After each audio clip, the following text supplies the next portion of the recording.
Bem-vindos de volta. Hoje temos a honra de receber Alastair Crooke, um ex-diplomata e negociador britânico que trabalhou durante várias décadas em conflitos no Médio Oriente. Ele é também o fundador e diretor do Fórum de Conflitos. Por isso, não deixem de ler o seu Substack. Eu deixarei o link na descrição. Então, muito obrigado por ter voltado. É sempre um grande prazer. Não precisa nem perguntar. É sempre um grande prazer. Bem, já estamos agora bem avançados no terceiro dia desta guerra contra o Irã, e o Irã está retaliando de uma forma muito significativa. Se você analisar a estratégia ou a estrutura do Irã, como você a interpreta, como a lê, você vê a retaliação organizada em fases, ou ela é planejada de forma adequada, ou como você entende tudo isso? Sim. Bem, quero dizer, existem, de certa forma, dois componentes distintos para isso. Mas o primeiro componente, em grande parte por causa de o arsenal de mísseis que eles têm em sua posse, sempre seria, em primeiro lugar, e acho que eu já te disse isso algumas vezes, mas o foco principal sempre seria, sim, nas bases americanas no Golfo Pérsico, na área do Golfo.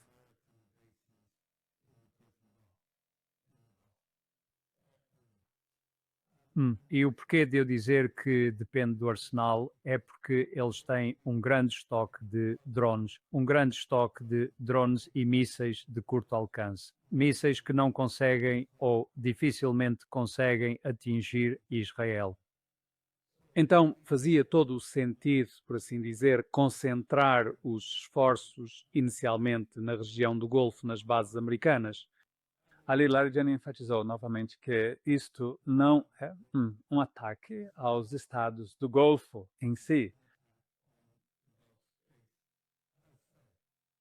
mas nas bases americanas e nas instalações da CIA que se aproveitam dos estados do Golfo para prosseguir o seu conflito contra o Irão. Então, esse foi um elemento. O segundo elemento está provavelmente relacionado e, na verdade, tem três fases. O segundo elemento que se foca mais é Israel, claro. O primeiro componente disto é atacar os sistemas de radar. Os sistemas de radar, os olhos que permitem que a América e Israel vejam o Iraque.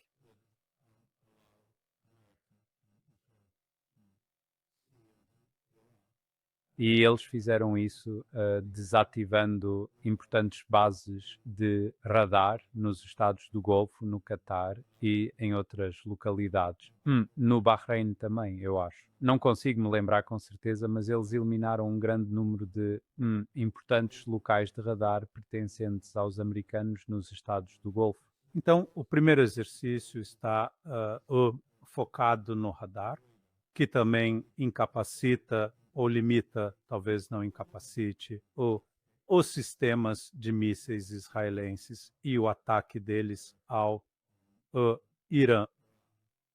Bem, e então a segunda fase é continuar a usar mísseis e drones mais antigos para provocar e esgotar a capacidade de interseção da defesa aérea israelense, para desgastá-la, para reduzir ao mínimo.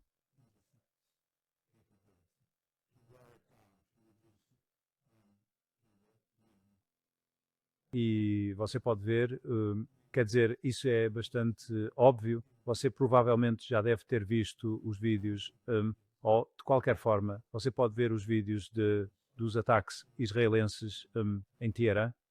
Bem, embora agora tenham passado para os mais rápidos, para mísseis mais avançados e sofisticados em alguns casos, mas você pode ver Quero dizer, os israelenses estão empregando um número enorme de interceptadores contra cada intrusão.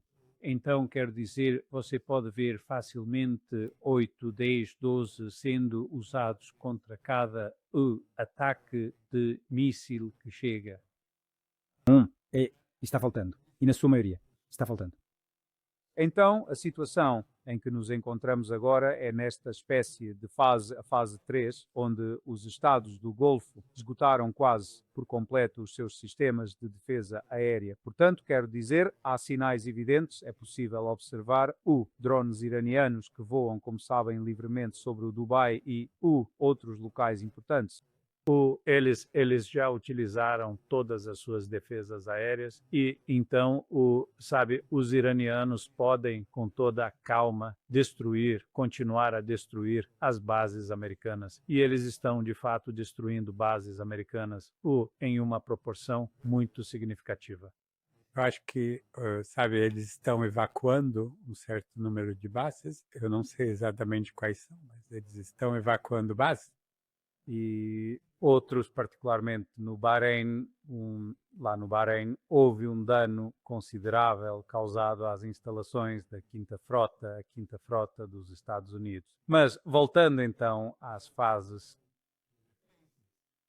Então, no caso de Israel, o objetivo principal é empregar mísseis mais antigos, porém de menor velocidade, novamente, para esgotar as suas capacidades de interceptação, tal como já havia acontecido em junho.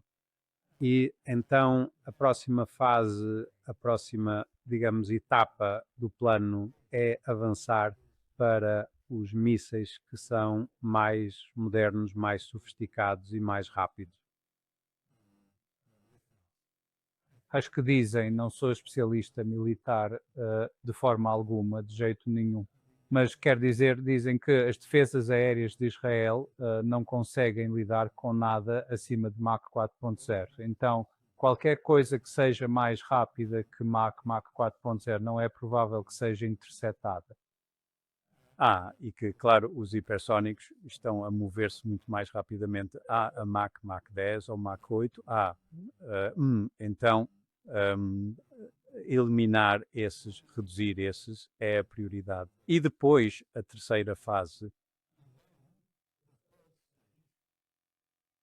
que os israelenses, os iranianos, têm, e não sabemos nada sobre, é que eles dizem que têm mais novos. Eu acredito que tivemos uma pequena amostra. Não sei se isso abrange todo o arsenal de novas armas deles, mas já vimos agora mísseis hipersónicos e também mísseis com múltiplas ogivas, chegando, sim. Ou certamente uma, não sei se houve mais do que isso. Houve novas armas porque não as tínhamos visto com digamos, ogivas de fragmentação antes, pelo menos que eu saiba. Como digo, eu não sou um grande conhecedor de assuntos militares, não sei tudo sobre isso. Eu posso estar enganado, mas acredito que estou bastante certo a respeito disso. Então, esse é essencialmente o plano. E, portanto, os verdadeiros objetivos de tudo isto, na verdade, em última análise, penso eu, passam por expulsar os Estados Unidos daquela região do Médio Oriente, um processo que, aliás, já se encontra em andamento. Eu não tenho certeza de que, na forma como as coisas estão agora, se a situação continuar a se desenrolar desta maneira, que os Estados Unidos conseguirão manter a sua presença ou sequer sustentar a sua presença nos Estados do Golfo. O que quero dizer é que eles estão sendo duramente atingidos por esses drones e por esses mísseis. E eu penso que o segundo elemento, naturalmente, em relação a Israel, é o de degradar a capacidade israelense, capacidade militar, de forma que já não possa realmente ameaçar o Irão, como fez, degradá-lo suficientemente para que já não seja uma ameaça para o Iraque. Eu penso que os outros objetivos são o de impor um preço, um custo considerável aos Estados Unidos e também à Europa, um preço de natureza puramente económica. O preço econômico é o preço que advém do fechamento do Estreito de Hormuz. Bem, eles não estão totalmente fechados, é claro. Quer dizer, porque o que eles estão a fazer é permitir que navios de Estados que não foram cúmplices no ataque ao Irão podem passar E os navios chineses, por exemplo, passam sem qualquer impedimento, mas não aqueles dos Estados Unidos ou não aqueles de Estados que estão associados com grandes bases militares americanas na região. Portanto, os custos económicos são um elemento importante e eu penso que há mais coisas envolvidas. Quer dizer, isto é apenas uma especulação minha. Não tenho nenhuma prova que o sustente. Mas, de certa forma, no panorama geopolítico mais amplo, temos visto como os Estados Unidos estão tentando assumir o controle de pontos de estrangulamento, por assim dizer, pontos de estrangulamento marítimos. E tentar controlar a passagem de petroleiros chegando tanto à China quanto à Rússia, atacando e apreendendo petroleiros que, segundo eles, fazem parte da frota paralela da Rússia ou da China, ou que são sancionados em conexão com a Venezuela. Navios chineses sancionados em conexão. Quer dizer, qual a posição legal disso? Isso me escapa. Quer dizer, não há resolução do Conselho de Segurança. Quer dizer, isso é apenas, novamente, os Estados Unidos apenas declarando e fazendo de qualquer jeito, sem qualquer tipo de base legal para isso. Não consigo ver como, com que fundamento os Estados Unidos podem reivindicar, o direito legal de apreender embarcações chinesas em alto mar, mas de facto eles o fazem. Então, eu penso que neste contexto em particular, o que estamos a observar, na verdade, é talvez uma espécie de retomada de uma parte da, digamos assim, da infraestrutura energética.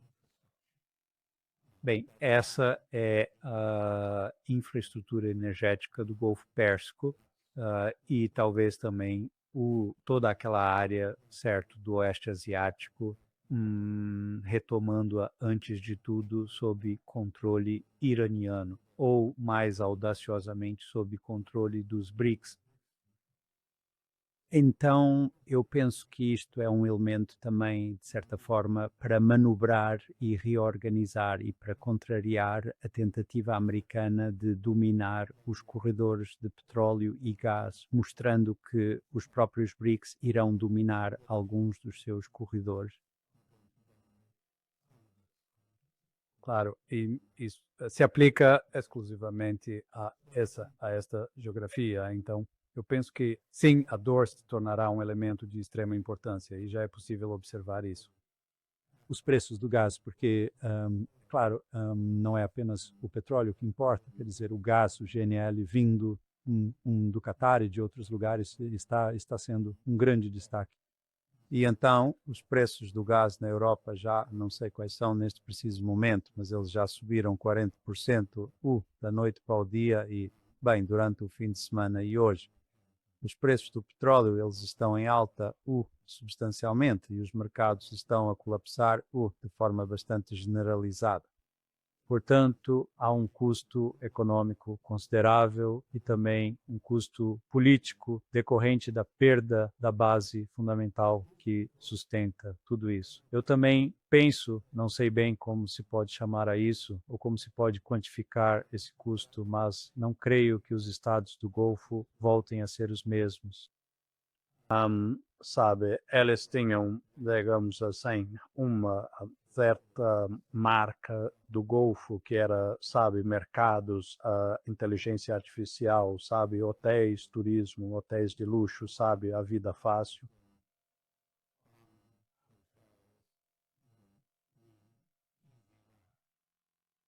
E as companhias aéreas e suas receitas, uma grande contribuição para a prosperidade do Golfo. Acho que isso é uma mudança.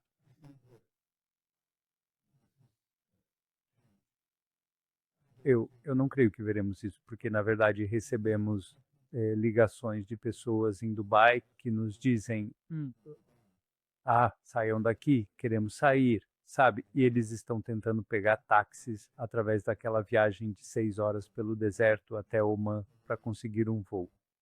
Não sei se eles realmente conseguiram pegar aquele voo, mas de qualquer forma, o que quero dizer é, sabe, algumas pessoas, claro, vão ficar, mas muitos, sabe, europeus que se preocupam com a segurança, acho que provavelmente vão seguir em frente ou vão procurar emprego em outro lugar, se puderem. Então, eu acredito que isso realmente se modifica. Ó, eu penso também, sabe, que a grande questão é o que vai acontecer com toda essa riqueza e de que forma eles vão encarar o futuro. Quer dizer, os iranianos disseram isso. Vocês foram atacados porque optaram por facilitar Israel e os Estados Unidos, permitindo que tivessem bases e escritórios da CIA no vosso território. É o caso do Dubai, que foi atacado. Então, sabe, eles então mudam de rumo, mudam de atitude e decidem que gostariam de ter uma relação completamente diferente com o Irã e, sabe, eles prefeririam não ter mais bases americanas no futuro. Teremos que ver. Noto que até os britânicos foram avisados pela Grécia de que, sabe, vocês, se não podem usar a vossa base para nada além de razões humanitárias, você não pode participar na defesa de Israel e dos Estados Unidos a partir da base de Krotiri ou da sua outra base em Chipre. Então, quer dizer, eu acho que isso não é em si algo sério, mas é um presságio de que, sabe, a mudança pode acontecer e as pessoas diriam, bem, sabe, se você vai estar aqui, não será para fins militares ou para fins de inteligência. Portanto, tudo isso, desculpe, uma resposta um tanto longa, mas tudo isso me parece sugerir, sabe, que uma grande mudança geopolítica está potencialmente se desenrolando diante de nossos olhos. E essa é a intenção. E claro, depois olhamos para o que pode ser o caso, o que vai acontecer com Israel. E claro, é muito cedo para tirar quaisquer conclusões reais disso naquele momento.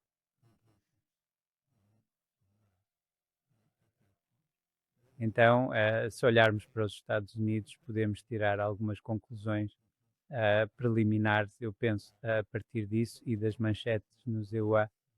Mesmo hoje dizem, sabe, que o Pentágono está em um estado de quase pânico e eles estão extremamente preocupados e eles, penso, sabe, que a coisa toda está a perder ao risco de todo este exercício, sabe, perder o controle. Já está fora de controle, na verdade. Está definitivamente fora de controle. Dizem que o risco vai sair do controle. Eles não querem ver, sabe, americanos mortos voltando e sabe o que eles vão fazer. E parece, sabe, que as autoridades americanas estão se esforçando para tentar mudar novamente, sabe, qual foi a verdadeira justificativa para esta guerra e quem realmente a começou. E foi o Irã que deu início a isso. Foi Israel, não fomos nós, de forma alguma, nós não fizemos. Então, e você sabe, você já pode ver que este é o problema. E o segundo, então, é um problema de relações públicas, um problema de apresentação, e o segundo grande problema é por quanto tempo a capacidade de interceptação de Israel vai durar. E o meu palpite é que até sexta-feira eles podem estar em apuros. Bem, do lado americano, porém, a estratégia deles parece não estar a correr tão bem como eles esperavam. Eu estava me perguntando como você interpreta, então, Isso é dizer muito, muito pouco. Eufemismo, sim. Bem, o assassinato de Khamenei foi... eu estava a perguntar-me, bem, como você vê a importância disto, porque parece, no cálculo americano, que eles iriam, sabe, matar a mais alta autoridade religiosa no Irão e, de alguma forma, o povo seria então libertado e sairia às ruas e celebraria os seus libertadores americanos. Não sei bem por que isso causaria uma mudança de regime ou quais eram os cálculos, mas como você avalia o assassinato de Khamenei, o que foi, o que eles esperavam que alcançasse, mas também o que está realmente acontecendo? Um erro inacreditável se você o analisar pelos seus próprios méritos e pelo que deveria ter feito. Um erro completo de julgamento que demonstra, sabe, enorme dissonância cognitiva de não compreender quem ele era ou o que ele significava de todo e só de o ver nestes termos tão grosseiros de Trump a chamá-lo a ele e aos seus colegas, ou mais, bandidos e assassinos. Bem, e então o que isso fez, quer dizer, há duas coisas. Começou uma rápida escalada de tensões na região, uma verdadeira e rápida escalada de tensões na região. Tenho certeza que foram vistos, todos os protestos massivos que ocorreram durante o fim de semana contra a embaixada americana em Bagdá. A Zona Verde está a ser alvo de uma invasão por parte de manifestantes. Havia manifestantes que estavam a atacar o consulado no Paquistão.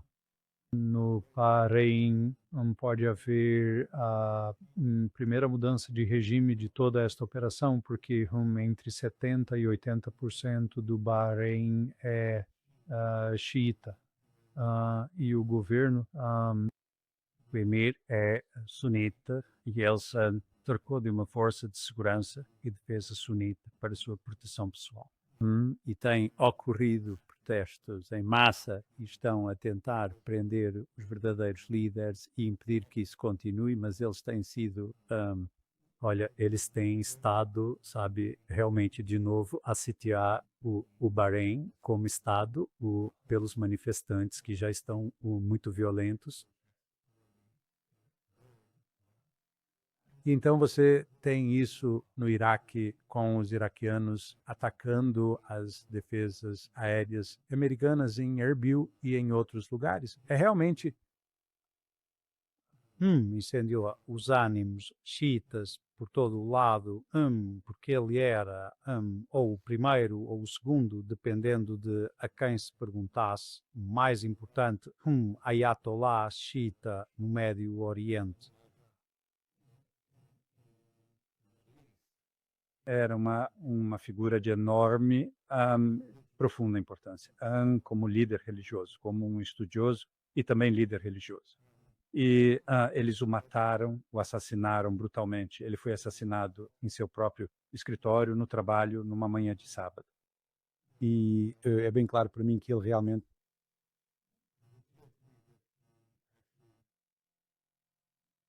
escolheu isso de propósito. Quero dizer, claro que ele poderia ter estado num lugar protegido em outro sítio, mas como ele próprio disse, ele tem 86 anos, sou semi-aleijado. Ele disse, a única coisa que realmente possuo é a minha dignidade e isso vem de vocês. E por isso a minha vida não é assim tão significativa naqueles... Então, eu acho que ele simplesmente permaneceu a trabalhar. E ele deve ter percebido de forma bem clara, dada a espécie de mentalidade dos americanos e dos americanos que apoiam Israel e a própria mentalidade de Israel, que eles o viriam certamente e o iriam querer matar. E ele pensou talvez que aquilo fosse no melhor interesse do Irã. Então eu realmente acho que eles entenderam tudo errado.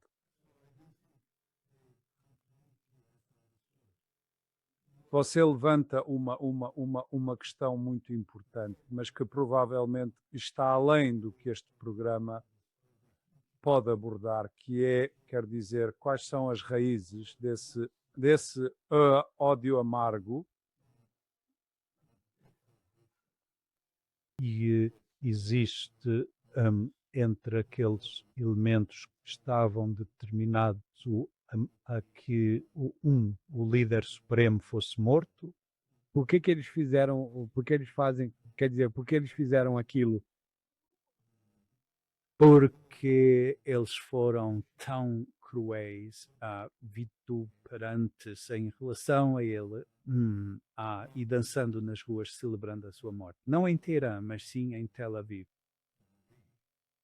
Bem, sabe, isto tem a ver com a psicologia e com as formas de pensamento ocidentais que, sabe, precisariam de ser exploradas um pouco mais a fundo.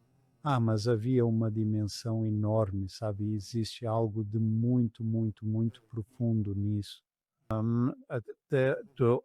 Quando havia uma jornalista israelense trabalhando na revista 972, bem, e ela estava escrevendo sobre como ela meio que publicou um post sobre o assassinato de todas aquelas estudantes por um ataque à bomba. Pausa, que matou muitas e muitas alunas. Pausa no Irã. E com quantas mensagens de ódio ela foi inundada, e que bom, sabe, estamos satisfeitos.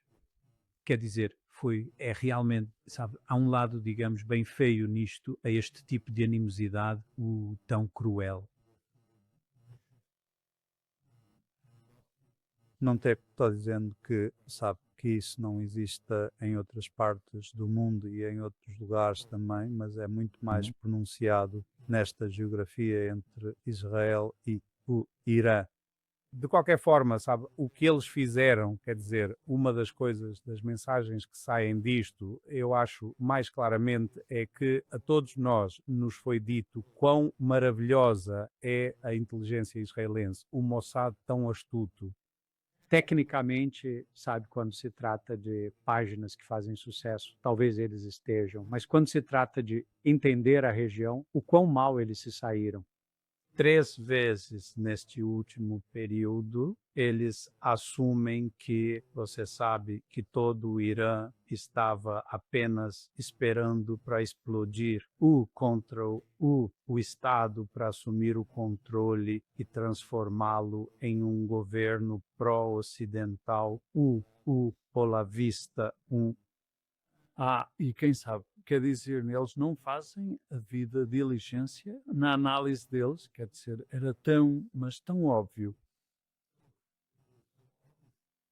Você estaria em Teherã e notaria. Quer dizer, eu não acho que você experimentou essa raiva tão violenta contra o líder supremo enquanto esteve lá.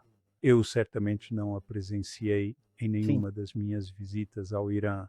Na verdade, a maioria o ama e o reverencia, e ele é uma pessoa muito respeitada, ele é muito humilde. Eu fui ver a casa dele em certo ponto no norte de Teherã, acho que é onde ele provavelmente foi morto, só não tenho certeza, né? Uma casa muito simples, muito, muito, muito básica, de uma simplicidade extrema, limpa e completamente vazia. Quer dizer, ele não era um homem de potencial. Bem, você mencionou agora que parece que a principal estratégia iraniana é expulsar os Estados Unidos do Oriente Médio. É claro, atacando suas bases, impondo algumas baixas, enfraquecendo os estados do Golfo, impondo um custo por hospedar bases americanas, visando interesses econômicos, e claro, degradar Israel será um aspecto chave. Mas eu estava a pensar até que ponto poderia haver uma, digamos, conquista não intencional. Ou seja, como você vê esta guerra impactando a relação entre os Estados Unidos e Israel? Porque parece haver mais tensão nesta relação do que houve, bem, pelo menos na minha vida. Você faz uma observação muito importante e correta. Quer dizer, vai mudar toda esta questão. Quer dizer, em primeiro lugar, os erros de cálculo que acabei de descrever, a ideia de que a mudança de regime era provável e, afinal, esta era a terceira vez. Houve um ataque de decapitação logo em junho. Depois houve os protestos onde insurgentes foram inseridos para criar um cenário militante e dar a impressão de um Estado em colapso em janeiro.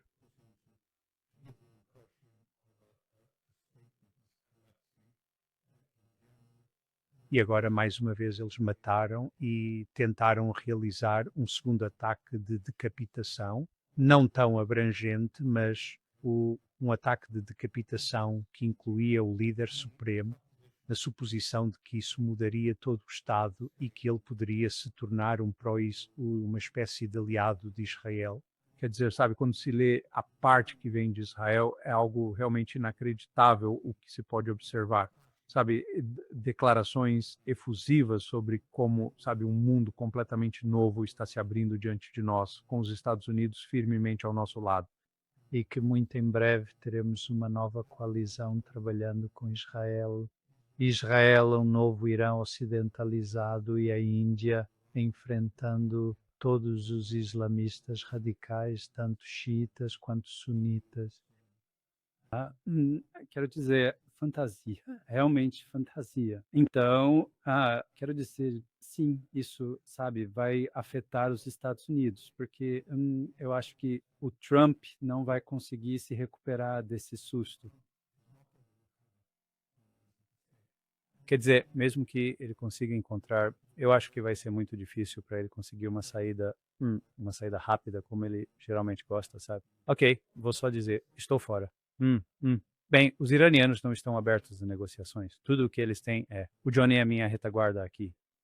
Não, muito obrigado. Não há absolutamente nenhuma negociação, então ele terá muita dificuldade para sair.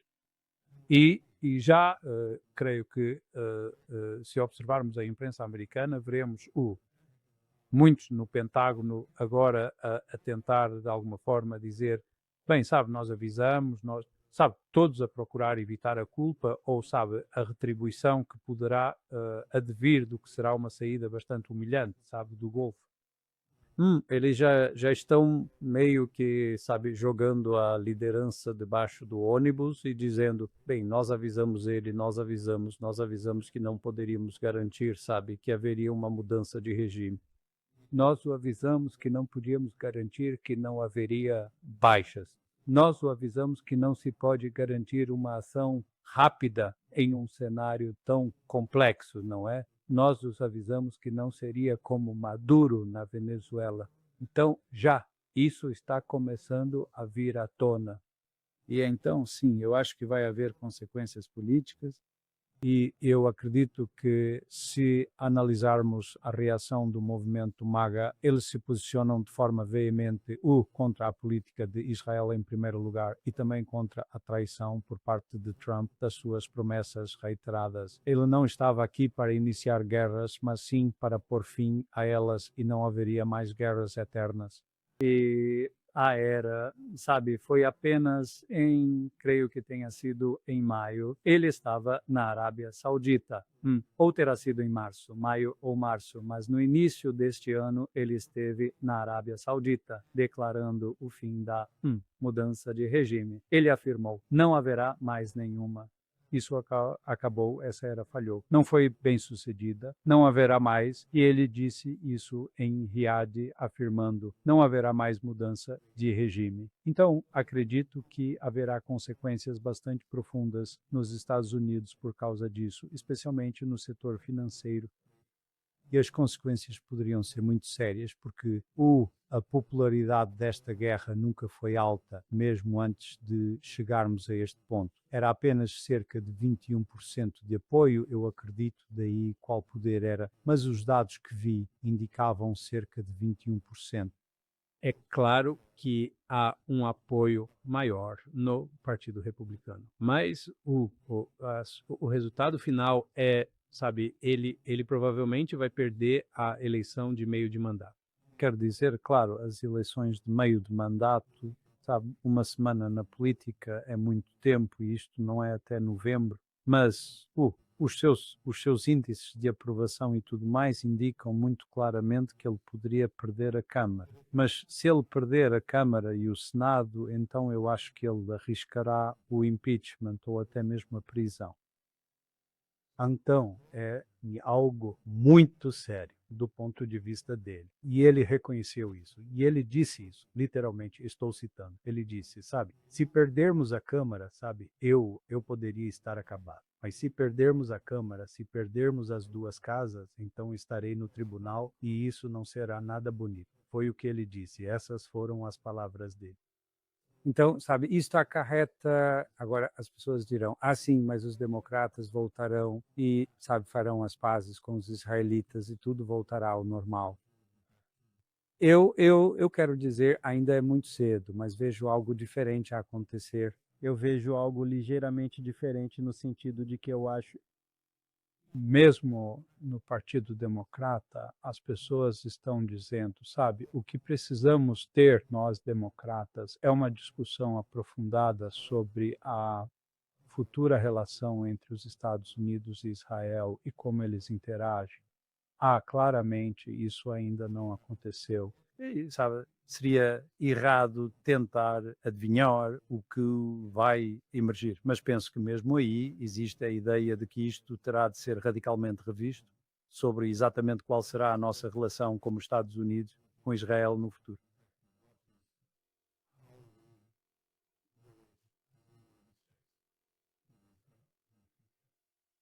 Então, sim, grandes mudanças. Minha última pergunta, no entanto, é sobre como, se há alguma possibilidade de reverter essa situação ou de dar um fim antecipado a esta guerra. Porque, primeiro, deixe-me dizer, em relação ao que você disse sobre o Pentágono, achei isso interessante porque internamente, se Trump quiser tornar isso legal, acho que ele tem que argumentar que era uma ameaça iminente do Irã à qual ele teve que responder. Mas quando o Pentágono vem a público e diz ao Congresso que não havia ameaça imediata ou iminente do Irã, eles estão literalmente jogando debaixo do ônibus aqui. Bem, mas pois é. E a propósito, desculpe interrompê-lo, só um rápido à parte sobre esse ponto, porque eles até já foram mais longe. Agora, não me lembro quem foi, mas acho que no briefing para a gangue dos 8 briefing, posso estar enganado, mas acho que foi nisto, quando questionados oficiais americanos disseram não temos nenhuma avaliação de que o Irã atacaria preventivamente Israel. Não há nenhuma avaliação de que eles atacariam preventivamente. Claro, não havia nenhuma avaliação naquela época, era uma ameaça aos Estados Unidos. Mas eles especificamente, eu acho, disseram naquele briefing e foi reportado que não havia inteligência ou avaliação que sugerisse que eles atacariam primeiro. Bem claramente, sabe, o ataque de Israel já tinha sido discutido no final do ano e combinado. E até mesmo a questão do momento, Washington de fato concordou durante aquela reunião que aconteceu em Mar-a-Lago, especificamente no dia 29 de dezembro. Então, quer dizer, sabe, a base legal para toda essa ação está, na verdade, em um terreno muito, muito instável. E, sabe, a linguagem que tem vindo a ser usada sobre como acho que foi o Rubio a dizer, vais sim, está absolutamente certo. Quer dizer, eles estão a construir ICBMs. Eles vão ameaçar os Estados Unidos. Quer dizer, eu não creio que, mesmo na atmosfera tão carregada da política de hoje nos Estados Unidos, alguém realmente acredite nisso. E certamente não há nenhuma prova disso, nada que possa ser produzido. Então, eu acho que sim, os fundamentos legais são de facto muito, muito frágeis. E é por isso que digo que a dificuldade é que ele não pediu a permissão do Congresso. E sabe, ele quer dizer, ele não buscou a permissão do Congresso e tomou a iniciativa de matar um chefe de Estado sem consulta do Congresso. Quer dizer, eu acho que não consigo me lembrar das vezes exatas. O tipo desengonçado de as pessoas que estão fazendo isso são os 8 líderes ou congressionais mais importantes dos Estados Unidos, tanto da Câmara quanto do Senado. Bem, sabe, o líder das casas e por aí vai, os 8 mais importantes representantes institucionais recebem um briefing especial, um briefing confidencial, que não está disponível a outros membros do Senado ou do Congresso. E foi desse briefing, se bem entendi, que os comentários dele vieram. Então, sabe, então ele está em terreno muito instável, o que poderia Facilmente apresentar, se não conseguirem encontrar uma razão melhor, encontrariam se isso teria sucesso ou não, se seria rejeitado ou não, isso é outra questão, mas seria, à primeira vista, a base para um processo de impeachment. Mas parece que, analisando os conflitos que ocorreram no último ano, a principal abordagem de Trump é, bem, ele vê a fraqueza e o declínio relativo da América como sendo causados pela fraqueza. E ele vê isso em líderes como Biden e o Obama.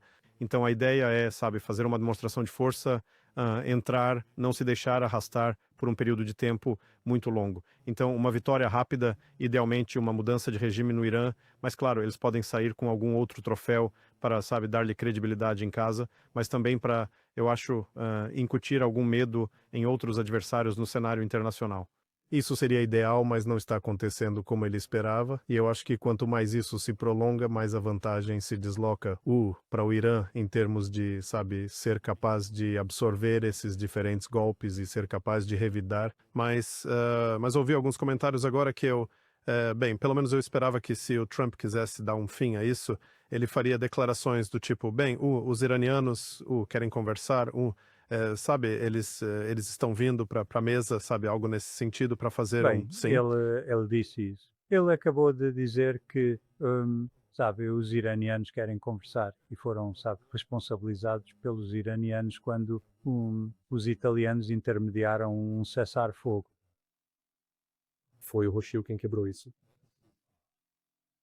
Mas o que isso significa, então, se Trump quer pôr fim a esta guerra? É possível? Você acredita que os iranianos permitiriam isso ou eles têm outros objetivos que desejam alcançar antes de estarem dispostos a deixar o Trump recuar? Não, eles não vão. Eles não vão deixar. Eles não vão ajudá-lo. Quer dizer, em primeiro lugar, sabe, ele os enganou 2 vezes. E esta é uma longa história de enganos, porque a morte de Qassem Soleimani também foi um engano.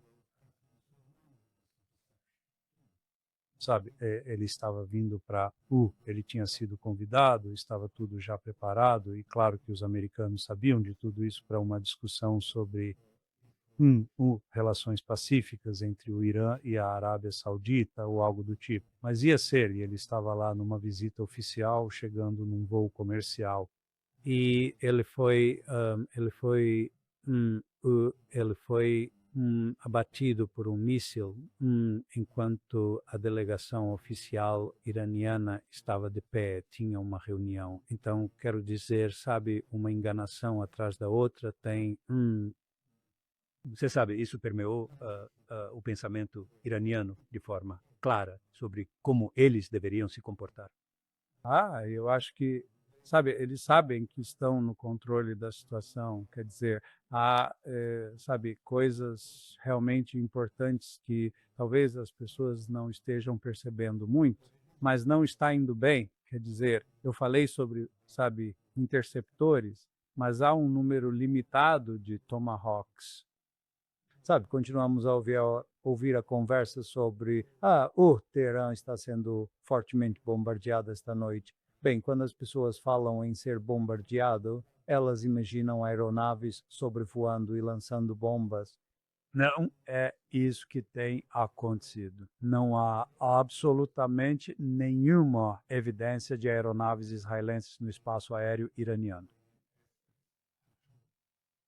E na verdade, o que temos observado são indícios de aeronaves a serem abatidas. Uma delas poderia ter estado no espaço aéreo iraniano, mas 3 podem ter descolado do Kuwait e foram interceptadas pelos F-15 iranianos e, consequentemente, derrubadas.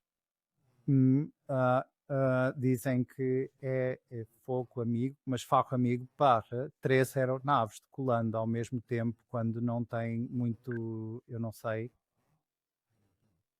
Bem, de qualquer forma, não há quaisquer sinais visíveis até este momento, apesar de o ministro da Defesa, Katz, ter afirmado: nós vamos ter um corredor, nós temos superioridade aérea, o domínio do céu sobre o Teherã, podemos voar para onde quisermos.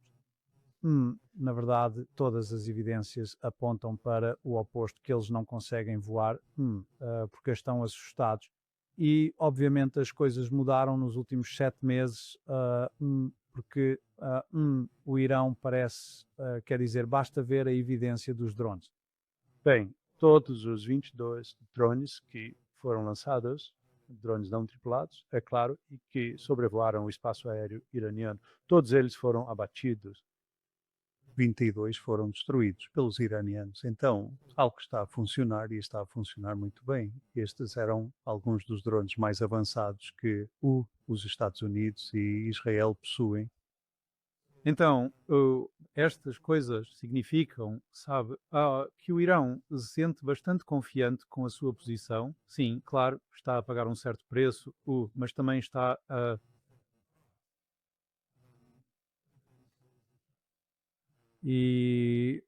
então eles estão bastante confiantes. Estão a mudar a geopolítica do Oeste Asiático, dos Estados do Golfo. E então, se me disser o que seria, sabe, apenas para recomeçar a diplomacia, ora, vamos lá. Bem, sabe, eles já passaram por isso e por 2 vezes, sabe, quando se sentaram ou estavam prestes a sentar-se com os americanos, eles são atacados. Bem, eu acho que, sabe, isso vai ter repercussões muito mais amplas nas conversações entre a Rússia e a Ucrânia. Quer dizer, sobre, sabe, qual é o sentido de conversar com Ian Trump? Eu não estou dizendo que isso não vai acontecer, mas estou apenas dizendo que isso fará as pessoas refletirem com muito cuidado sobre toda a abordagem ali, o que eles levariam. Bem, eu não faço a menor ideia e não estou dizendo isso com base em alguma, sabe, informação que eu tenha. Mas eu diria que qualquer coisa que não seja um levantamento completo das sanções, das tarifas e a devolução total de todos os fundos iranianos que estão congelados, tudo isso de uma só vez e imediatamente, eles talvez pudessem considerar. Sim. Bem, eu consigo entender perfeitamente porque os iranianos não iriam querer simplesmente pôr um fim aos combates e esperar mais alguns meses, ou pelo próximo ataque, ou pela próxima, sabe, revolução encenada. Então eu suponho que eles buscam mudar as realidades no terreno, empurrando os americanos para trás ou idealmente para fora da região, ou conseguir alguma vitória diplomática realmente significativa.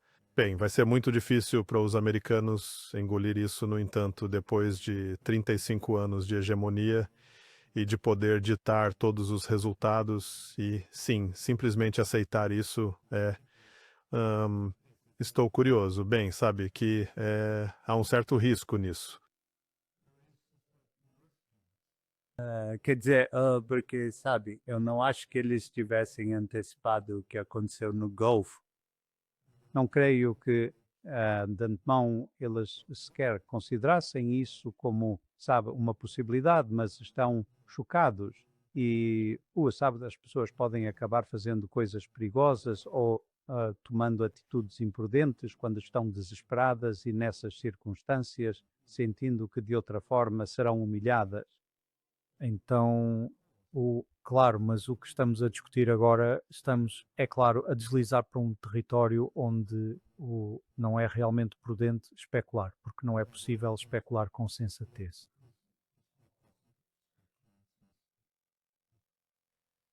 Bem, obrigado por tirar um tempo da sua agenda lotada. Agradeço por ter compartilhado seus conhecimentos. O prazer é meu. Obrigado por me convidar para o programa.